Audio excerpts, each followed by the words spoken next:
دنیا کے ترقی یافتہ ممالک بجٹ کو عوام کی خوشحالی کا راستہ بناتے ہیں، جبکہ پاکستان میں بجٹ آتے ہی مہنگائی اور ٹیکسوں کی بحث چھڑ جاتی ہے۔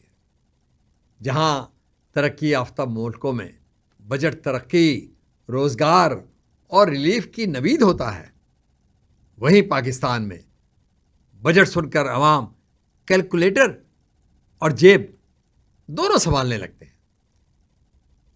آخر ایسا کیوں ہے کہ ترقی یافتہ ممالک کا بجٹ قوموں کو آگے کی طرف لے جاتا ہے، جبکہ پاکستان میں ہر بجٹ کے بعد عوام یہی پوچھتے ہیں کہ اس بار مہنگائی کتنی بڑھے گی؟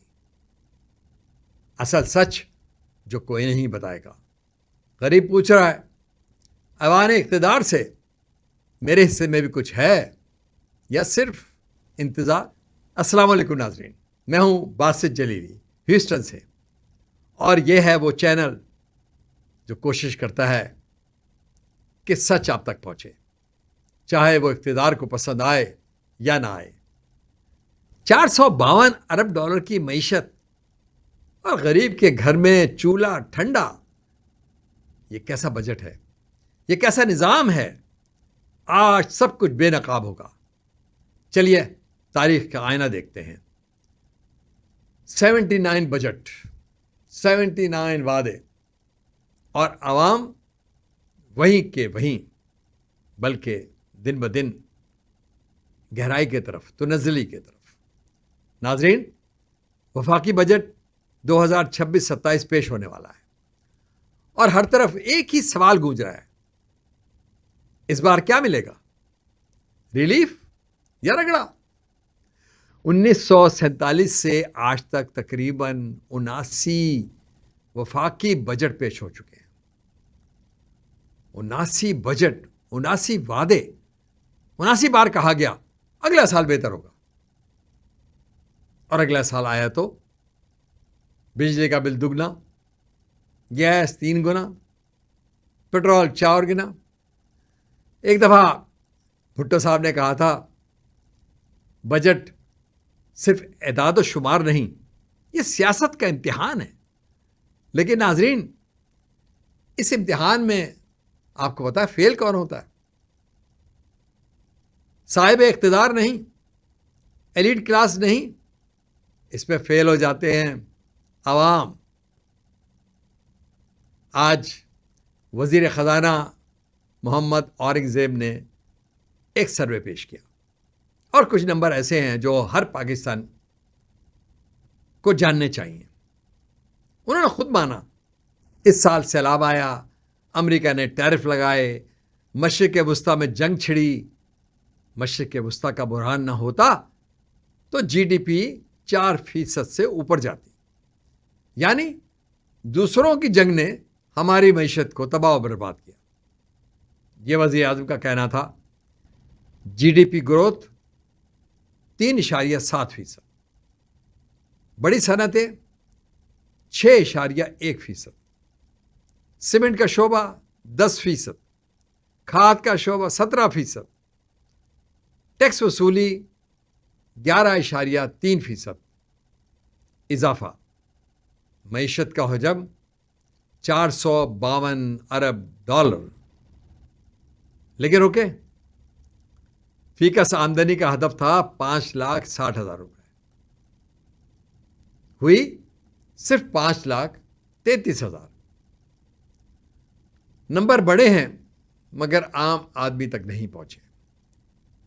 تنخواہ دار طبقہ، ناظرین ذرا سوچیں، جو شخص ماہانہ 50,000 کماتا ہے، وہ اس میں سے ٹیکس بھی دے، بجلی کا بل بھی دے، بچوں کی فیس بھی دے، اور پھر کچھ اس کے بعد کچھ بچ جائے تو وہ کچھ کھائے، جس کی گنجائش نہیں ہوتی۔ یہ سب کیسے ممکن ہے؟ وزیر خزانہ کہتے ہیں تنخواہ دار کو ریلیف دیں گے، لیکن ناظرین، جب آئی ایم ایف آپ کے کندھے میں بیٹھا ہو تو ریلیف کہاں سے آئے گا؟ پیٹرول، بجلی، گیس، مہنگائی کی شرح بھی 11% کے قریب ہے۔ اسٹیٹ بینک نے پالیسی ریٹ 11.5% کر دیا۔ اور سب سے خطرناک خبر، حکومت پیٹرولیم لیوی مزید بڑھانے کا ارادہ رکھتی ہے. یعنی ایک طرف ریلیف کا اعلان اور دوسری طرف پیٹرول مہنگا. یہی ہے اصل بجٹ کا کھیل. IMF کہتا ہے ٹیکس بڑھاؤ، خسارہ کم کرو. حکومت کہتی ہے عوام کو ریلیف دو. مجھے یقین نہیں کہ حکومت اس طرح سوچتی بھی ہے کہ عوام کو ریلیف دیا جائے. ان کے تو اپنے وہ کیا کہتے ہیں اللہ تلے اتنے ہیں. اور کہ آپ دیکھ لیں کہ ہماری جو انٹرنیشنل ایئر لائن تھی اس کو تو ہم نے بیچا 10 ارب میں، اور ایک پنجاب حکومت نے ایک پلین خرید لیا 10 ارب میں. تو یہ دونوں باتیں جو ہیں ایک ساتھ ممکن نہیں. تو آخر فیصلہ کیا ہوتا ہے؟ فیصلہ وہی ہوتا ہے اور وہ اسی کے حق میں جاتا ہے کہ IMF کا حکم مانو، عوام کو دکھاؤ سبز باغ، اور اگلے سال پھر وہی کہانی دوہراؤ. پاکستان میں ٹیکس دینے والا وہ ہے جو تنخواہ دار ہے، جو دکان بند نہیں کر سکتا، اور ٹیکس نہ دینے والا وہ ہے جو پارلیمنٹ کے ممبران ہیں. جب تک یہ فرق ختم نہیں ہوتا، بجٹ 2026 ہو، 2027 ہو یا 2050 ہو، عوام کا حال وہی رہے گا.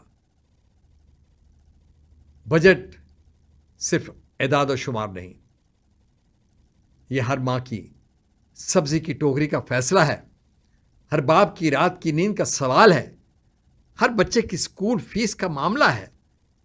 اسی لیے ہم یہاں ہیں، کیونکہ ہم عوام کی آواز ہیں. کل بجٹ میں پاکستان گورنمنٹ نے کیا فیصلے کیے، اس حوالے سے نئی ویڈیو کے ساتھ حاضر ہوں گے. ہمارے چینل کو سبسکرائب کریں. اگر آپ کو یہ ولاگ پسند آتا ہے تب اس کو لائک کریں، بیل آئیکن کو ضرور دبائیں. میں ہوں باسط جلیلی ہیوسٹن سے. یہاں میں ایک بات آپ کو کہتا چلوں کہ ہم آپ کو ایک ایسی ویڈیو بھی دکھائیں گے انشاءاللہ جس میں ہم یہ بتائیں گے کہ ترقی یافتہ لوگ، ترقی یافتہ قومیں اور غیر ترقی یافتہ قوموں کا فرق کیا ہے. ہمارے پاس بھی دریا ہیں، پہاڑ ہیں، موسم ہیں، پھل ہے، فروٹ ہے، سب کچھ موجود ہے، جوان بچے ہیں. تو پھر ہم کیوں قسم پرسی کے زندگی گزار رہے ہیں؟ اپنا بہت بہت خیال رکھیں. پاکستان زندہ باد.